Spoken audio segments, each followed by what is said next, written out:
Pesquisa e inovação no perfil das mudanças. É o meio rural experimentando as novas tecnologias. É algo moderno que a gente vive. Prêmio desenvolvido pela Embrapa fez uma startup de Chapecó ganhar visibilidade. Com o tratamento a gente consegue remover alguns nutrientes que a gente consegue fazer o reuso dessa água, né? O campo em transformação. Congresso Brasileiro do Arroz Irrigado debateu o futuro da cadeia. Ver o que a gente pode fazer para melhorar. Novas variedades de sementes podem trazer enormes benefícios aos produtores. O arroz preto, que é o ônix, o arroz vermelho, que é o rubi, e mais recentemente o arroz para risoto, que é o pérola. O programa que é a alma do produtor rural catarinense está pedindo licença para entrar aí na sua casa. Sejam todos bem-vindos.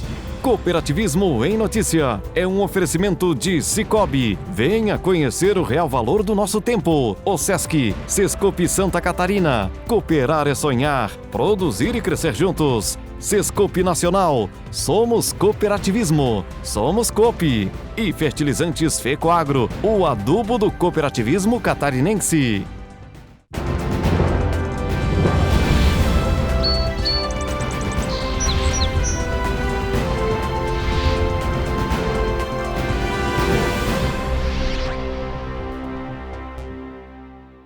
Um forte abraço para você, pois estamos chegando mais uma vez.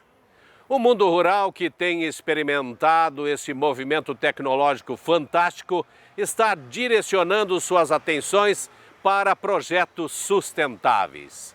E um concurso desenvolvido pela Embrapa Suínos e Aves de Concórdia é o maior exemplo disso. Ela procurou explorar o dinamismo desses novos startups que estão chegando no mercado. E o nosso exemplo expressa muito bem tudo isso.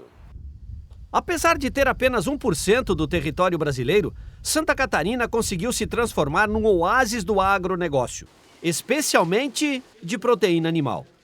E sabe por quê? Porque ajusta esse desenvolvimento com a aplicação de tecnologias e um absurdo controle sanitário. Na área de suínos, por exemplo, o Estado possui hoje, em alojamento, para fins comerciais, mais de 6 milhões e meio de cabeças. É um exército confinado. E nesse setor, Santa Catarina é o maior produtor e também o maior exportador. Mas apesar disso, ainda há um obstáculo a ser superado: o controle dos dejetos. O produtor catarinense, sempre tão zeloso com sua atividade, não consegue sozinho diminuir o impacto que os dejetos causam no meio ambiente. Apesar de todos os controles, zerar esse déficit é algo impensável. Mas agora a pesquisa tem jogado a favor, e isso é algo extraordinário. A Embrapa Suínos e Aves de Concórdia tem usado todo o seu portfólio de pesquisa em busca dessas novas diretrizes. Apesar da evolução, a empresa não parou por aí. Criou recentemente até um concurso voltado para essa área. Chamou de Nova Porc. A questão envolvendo inovação, a inserção disso dentro dos processos produtivos é extremamente importante. É algo moderno que a gente vive e a Embrapa, como instituição de pesquisa, também tem que estar muito ligada nisso e trazer isso para as cadeias produtivas que nós trabalhamos. Então, dentro desse sentido, nós criamos esse evento, né? A ideia do InovaPorc surgiu daí, o pano de fundo foi esse, para que nós pudéssemos ter aí um ambiente de aproximação, de criação de um ecossistema em que as empresas, as startups pudessem estar presentes nesse ambiente de pesquisa aqui da Embrapa para trocar ideias, informações, o conhecimento e para que isso pudesse ser, né, revertido para, em última análise, para as cadeias. O foco principal do concurso era achar soluções para o controle dos dejetos. E foi aí que a Quêmia de Chapecó desenvolveu uma tecnologia verde de eletrofloculação para tratamento de águas residuais. O objetivo principal desse projeto é atender tanto as agroindústrias quanto os produtores rurais. Como está aumentando a escala da produção dos suínos e consequentemente concentrando mais os dejetos, a gente planeja fazer o tratamento dele para aí sim a gente conseguir jogar esse dejeto novamente para a natureza ou para o solo, né? Porque sem o tratamento hoje a nossa região, o nosso estado, o nosso país está com o solo já saturado onde se produz suínos. Então, com o tratamento a gente consegue remover alguns nutrientes que a gente consegue fazer o reuso dessa água, né? Quais são os próximos passos desse projeto? A ideia então é a gente já tem laboratório, já fez em escala piloto e agora esse ano ainda a gente fazer uma escala real já para a gente conseguir levar essa tecnologia para o produtor, para mostrar num primeiro caso, a gente já foi atrás como é que seria o processo de licenciamento ambiental disso, então a gente já fez em laboratório e escala piloto e agora esse ano a gente quer levar em escala real para assim demonstrar essa solução nova para o mercado, né? A premiação é uma para toda a equipe da Quêmia, para nós, da empresa, toda a equipe que participou do projeto, é muito gratificante porque assim, a gente possibilita intensificar a produção de suínos através dessa tecnologia e dar uma solução definitiva para a questão do tratamento do dejeto da suinocultura. E quando você tem uma chancela da Embrapa, que é uma grande empresa de pesquisa, eu acho que isso fortalece ainda mais, né? Fortalece. A Quêmia hoje é muito agradecida para a Embrapa em relação a essa oportunidade que a gente teve em participar do Nova Porc e poder hoje estar parceira dela nessa solução desse problema. Na área rural, essa foi a primeira experiência da Quêmia. Mas a empresa já possui um enorme conhecimento em tratamento de dejetos nas cidades. Hoje, seus equipamentos, produzidos pela própria Quêmia com material especial, estão instalados em empresas, condomínios e até universidades. Tudo é feito automaticamente. A Quêmia hoje consta com um sistema de automação no sistema de tratamento dela, que permite remotamente estar fazendo controle de bombas, de vazão, de dosagem, independente de onde a estação esteja, né? A gente tem estações no Brasil inteiro, por exemplo no Pará, a gente pode estar fazendo o controle dela todo remoto por aqui mesmo. Isso. Esse monitoramento ele é diário? Como é que ele é feito? Esse monitoramento pode fazer em tempo real, sendo diário, semanal, enfim, o que facilita e reduz custos, né? Facilita a operação e, enfim, só traz vantagens para o tratamento. Os processos também são controlados diariamente pelos técnicos da empresa. Nada, absolutamente nada, pode fugir das análises ambientais. Veja nessa imagem a qualidade da água que sai dos tanques. Como é que funciona o processo dentro da usina para fazer esse tratamento? Então, ele depende muito do efluente que a gente está querendo tratar, né? Então, se é um efluente sanitário, por exemplo, a gente pode partir para o lado biológico, tratamento biológico. Hoje, a Quêmia tem cases com tratamento biológico, seguido de eletrofloculação, eletrocoagulação, que é uma tecnologia que a Quêmia tem, desenvolveu e está investindo muito em pesquisa em cima disso. Seguido desse tratamento de eletrofloculação, a gente também utiliza o sistema físico-químico, né? Que é para obter maior eficiência no processo. Então, seguido do processo físico-químico, a gente também trabalha com filtros, né, para alcançar alguns parâmetros, né, que o filtro consegue reter. A disposição final desse efluente tratado pode ser em rios, córregos, sumidouro, né, depende muito da licença, né, de aprovação para onde que foi aprovada. Aí a gente encaixa o nosso sistema de tratamento, né, desenvolve o sistema a fim de atender esses parâmetros para a emissão do tratamento. Mas voltando à área rural, esse novo conceito proposto pela Quêmia será supervisionado pelos pesquisadores da Embrapa. Aí, quando os controles estiverem de acordo, o passo seguinte é a instalação das usinas no campo. Isso dá visibilidade à empresa que ganhou, né, todo o processo do Nova Porc para que eles possam efetivamente se inserirem no mercado. São jovens pensando no futuro também. Exatamente, é isso que nós precisamos, né? Nós precisamos de jovens, de novas cabeças para resolverem os problemas que são cada vez mais complexos e com uma abordagem moderna, né? de resolução dos problemas hoje também e cada vez mais será assim multifatorial, ou seja, você não resolve os problemas mais apenas olhando por um lado, você tem que olhar isso por vários ângulos para que você consiga resolver os problemas com essa complexidade que nós temos no mundo moderno. Esse é o caminho da sustentabilidade. Produzir com consciência e respeito ao meio ambiente. O quadro Relembrando de hoje vai destacar uma matéria que fizemos em Concórdia. Lá a Copérdia realizava o Fórum de Educação Cooperativista. O público desse movimento? Professores que atuam nos projetos sociais desenvolvidos pelo Sescope de Santa Catarina. Ter uma aula criativa, mais humana e, se possível, divertida, faz toda a diferença.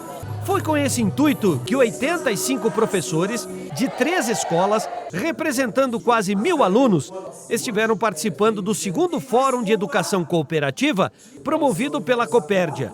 E com um detalhe, todos eles atuam no projeto Cooper Jovem. Educação gera conhecimento. Conhecimento gera sabedoria. E só um povo sábio pode mudar o seu destino. Foi com essa frase do pensador Samuel Lima que o Fórum de Educação Cooperativa abriu discussão para temas tão relevantes. Afinal, qual futuro nós queremos para a nossa sociedade? Desenvolvido pelo Sescope, o projeto Cooper Jovem é um instrumento de socialização de alunos através do desenvolvimento de práticas cooperativas. Ele existe desde 2000, mas ganhou contornos efetivos por aqui a partir de 2010.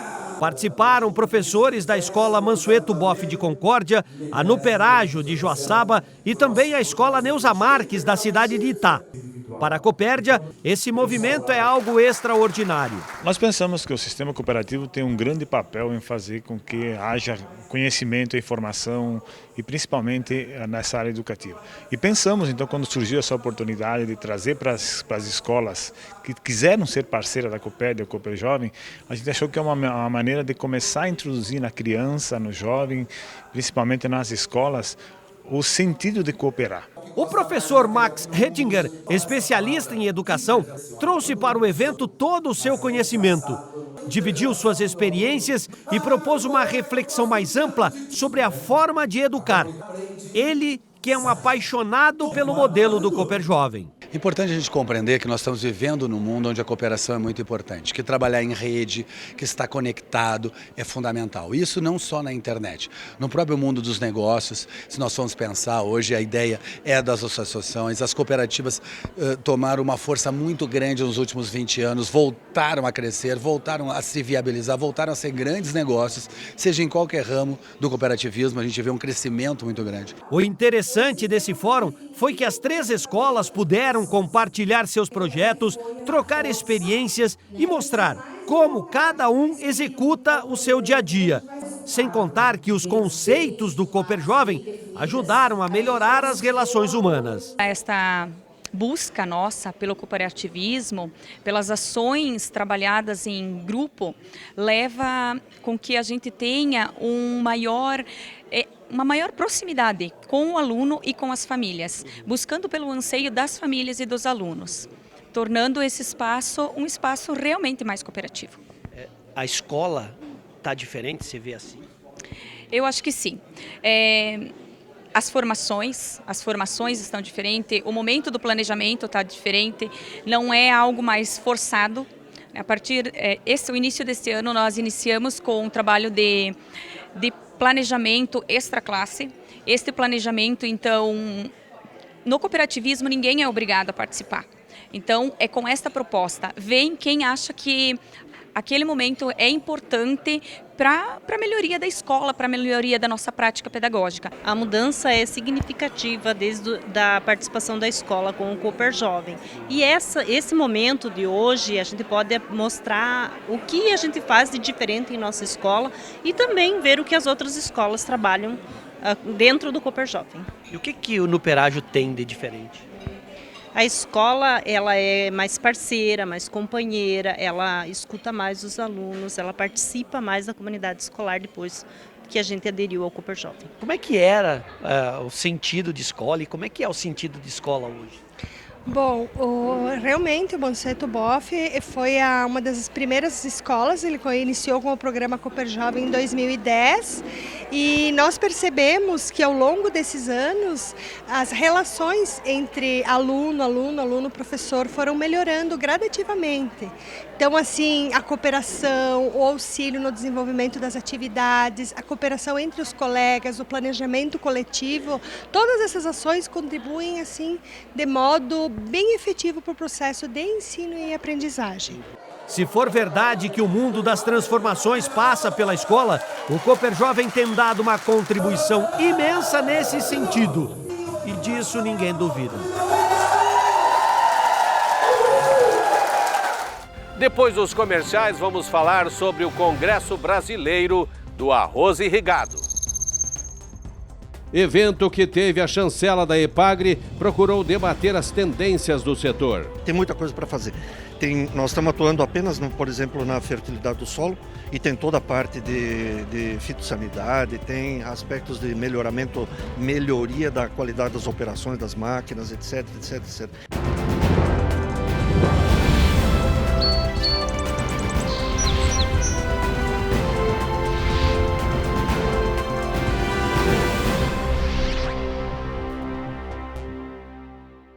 Cooperativismo em Notícia é um oferecimento de Cicobi, Osesc, Sescope Santa Catarina, Sescope Nacional e Fertilizantes Fecoagro. A vida no campo não é como a vida na cidade. O barulho do despertador é diferente, o cheiro do café, a música. A gente gosta de fazer as coisas de outro jeito, do nosso jeito.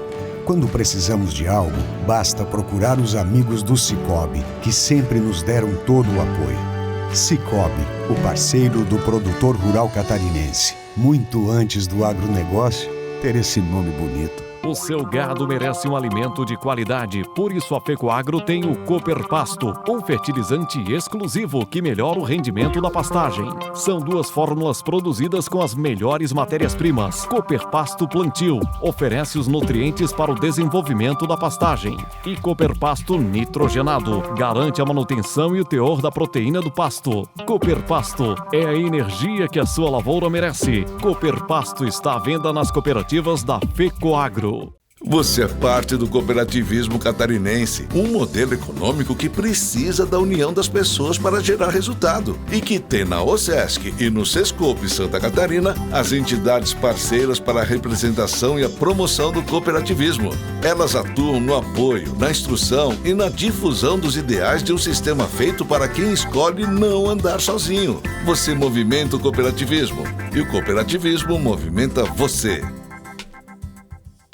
Para crescer forte, as plantas precisam de nutrientes especiais. E a Fecoagro possui a linha nobre de fertilizantes diferenciados que agem em todo o ciclo, porque em sua composição estão os nutrientes básicos como nitrogênio, fósforo e potássio, além dos micronutrientes que são essenciais para as plantas. E a família Nobre cresceu. Chegou agora o Nobre Premium, exclusivo com NPK no grão, aquele da sacaria azul. Nobre é um produto com a marca Fecoagro.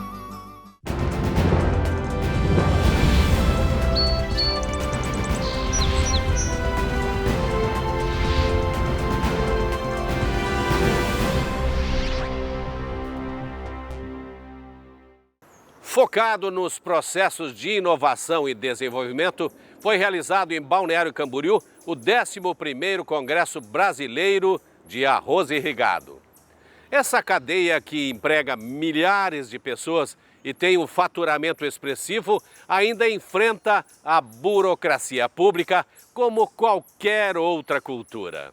E para achar caminhos que suavizem essa pressão imensa, dezenas de pessoas ligadas ao setor estiveram no evento.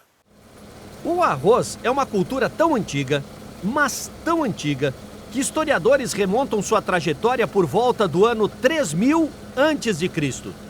Segundo a FAO, Organização Mundial para a Alimentação, ele é um dos mais importantes para a nutrição humana. Além de matar a fome de milhões e milhões de pessoas, a cultura ainda gera emprego e renda. Por aqui, no Brasil, os estados do Rio Grande do Sul e de Santa Catarina respondem por mais de 80% de toda a produção nacional, algo em torno de 8,5 milhões de toneladas. Mas a sustentabilidade dessa cadeia está ameaçada. Primeiro, porque os preços não condizem com a realidade. Segundo, porque os custos de produção estão mais altos que os internacionais. E terceiro, porque para produzir com qualidade é preciso investir em tecnologia. Agora, como fazer isso descapitalizado? Se o Brasil consome praticamente toda a produção plantada aqui, por que ainda existem obstáculos na cadeia, com o mercado pressionado e tudo mais? Fácil explicar. Como Uruguai, Argentina e Paraguai produzem mais do que consomem, esse excedente vem para cá, consequentemente, sobra arroz. E para debater a cadeia, nada como entrar de corpo e alma no paraíso. Porque só mesmo um cenário inspirador como este para reanimar um público tão cheio de dúvidas. Foram mais de 500 congressistas, entre alunos, professores, mestres, pesquisadores, técnicos de campo e produtores rurais, buscando soluções para o futuro do arroz irrigado. Veja você que são setores bastante diferentes que em algum momento eles se tocam. E todos eles têm problemas, né? Então é o local ideal para a gente trazer esses problemas, colocar isso em comum e ver o que a gente pode fazer para melhorar. E a gente tem que considerar que hoje, sem ciência, sem tecnologia, sem inovação, a gente não consegue mais produzir, nós não conseguimos mais produzir o arroz em quantidade e em qualidade que o nosso consumidor precisa. O nosso consumidor, eu particularmente adoro um arroz com feijão, quem não gosta, né? É o prato de todo brasileiro. Então, nós precisamos continuar a oferecer ao nosso brasileiro, ao nosso povo, um alimento seguro. E a Epagre, uma das maiores centrais de pesquisas do país, tem sido a aliada perfeita desse produtor tão desesperançado. Graças a ela e ao seu corpo técnico, muitas variedades foram lançadas. Sementes que ajudam a melhorar o desenvolvimento do campo. Nós temos sempre procurado e disponibilizado ainda sempre na história nossa de pesquisa de oferecer alternativas de variedades com alto potencial. Isso nós temos. Nós seguimos dentro dessa linha uma outra que é a de busca de tipos especiais, onde são variedades de arroz com maior valor agregado. Assim que nós já temos o arroz preto, que é o ônix, o arroz vermelho, que é o rubi, e mais recentemente o arroz para risoto, que é o pérola. Então, esses a gente entende, são nichos de mercado, mas são mercados importantes, porque nós precisamos buscar alternativas para melhorar e aumentar o consumo do arroz, que tem caído do arroz convencional no Brasil. E nós entendemos que nesses nichos que nós chamamos de mercado gourmet, representa uma alternativa. No caso catarinense, o grande desafio é achar equilíbrio produtivo da cadeia. Se existem agricultores com até 12 mil quilos por hectare, tem outros que não chegam a 6 mil quilos. Por isso, as cooperativas têm incentivado os associados na busca por tecnologias de ponta. Com certeza vem com tecnologia, com muita tecnologia, com bastante manejo. O agricultor precisa entender que ele precisa mudar a maneira de produzir arroz, ponto. E aí ele tem que fazer a parte dele. Infelizmente, é difícil dele querer sair da mesmice para se inovar, mas nós estamos tentando, estamos batendo, estamos cutucando, vamos dizer assim, e acredito que isso vai acontecer mais rápido. Nós precisamos fazer acontecer. Nós temos problemas aí de acessar outros mercados devido ao nosso custo de produção.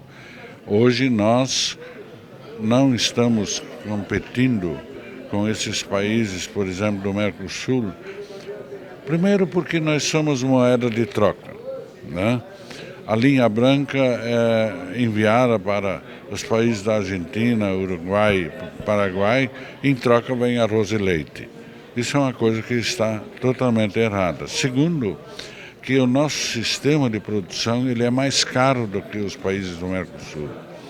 E é isso, são coisas que estão sendo discutidas, né? O porquê mais caro e como competir com esse sistema de produção que é diferenciado, né? Principalmente porque os custos dos insumos lá são bem mais baixos em relação aos nossos. Uma variação em torno de 30% menor. O Congresso Brasileiro trouxe nomes renomados, gente especializada, que foi buscar nas pesquisas a inovação que precisa ser adotada. A grande cruzada é fazer o agricultor enxergar essa mudança. É a linha de chegada? Não, é a linha de partida. Na minha concepção, o que nós fazemos hoje é a linha de partida, ou seja, é o começo. Tem muita coisa pela frente. É um processo evolutivo, não existe ainda um delimitador, isso é agricultura de precisão, ou até aqui é agricultura de precisão. Tem muita coisa para fazer. Nós estamos atuando apenas, por exemplo, na fertilidade do solo, e tem toda a parte de fitossanidade, tem aspectos de melhoria da qualidade das operações das máquinas, etc. Então tem muita coisa pela frente e tem muita automação não da automação de máquina, o jargão automatização de máquina, mas a automatização de diagnóstico das coisas. Hoje nós dependemos de amostras, de laboratórios, para muitas coisas de solo de planta. Tem muita gente trabalhando, e há muita startup trabalhando para encurtar esse caminho aí, que é vamos chamar, talvez, o segundo nível da agricultura de precisão. Não sabemos quantos níveis nós teremos. É uma evolução constante. Eu não vivo mais sem esse tipo de tecnologia para fazer os meus diagnósticos, né? Fazer a minha análise do que está acontecendo naquela área, conhecer aquela área do agricultor que eu não tenho aquela experiência que ele tem do dia a dia. Então, para sistemas de monitoramento de safra, monitoramento de acontecimentos na lavoura, frustrações de safra, para seguradoras, para trades, para até o agricultor ou cooperativas, sem dúvida é uma tecnologia que está aí disponível, barateou muito nos últimos anos, tem a tendência a baratear ainda mais, até serem gratuitas, como algumas coisas que já temos, ou seja, é uma inteligência que está aí disponível, né, de informação para que todos possam usufruir aí e melhorar o seu sistema de produção. Para os profissionais de campo, essa gente que lida com o produtor no dia a dia, o Congresso ajudou a entender para onde caminha o futuro da cadeia do arroz. Primeiramente, o produtor tem que conhecer, ou seja, ele começar numa área, a teste da sua lavoura, uma área menor, para ele sentindo a realidade, ele sentindo e vendo os benefícios, a adoção natural, e aí ele mesmo consegue, vendo os resultados dele, otimizar ainda mais e obter mais resultados ainda. O arroz está aí então para ser toda a cadeia que precisa ser reinventada, né? Retrabalhada e quem sabe surgir novos produtos e que venha trazer alguma agregação de valor para toda a cadeia produtiva. Seja rico, seja pobre, pouco importa. O arroz não distingue classes. Está na mesa de milhões de pessoas. É um alimento que casa bem com esse mundo contemporâneo. E assim encerramos o programa desta semana. Para rever os nossos conteúdos, você já sabe, é só acessar o site da FECOAGRO Santa Catarina. Muito obrigado pela audiência de todos, uma semana abençoada para você e sua família e até o nosso próximo encontro. Tchau!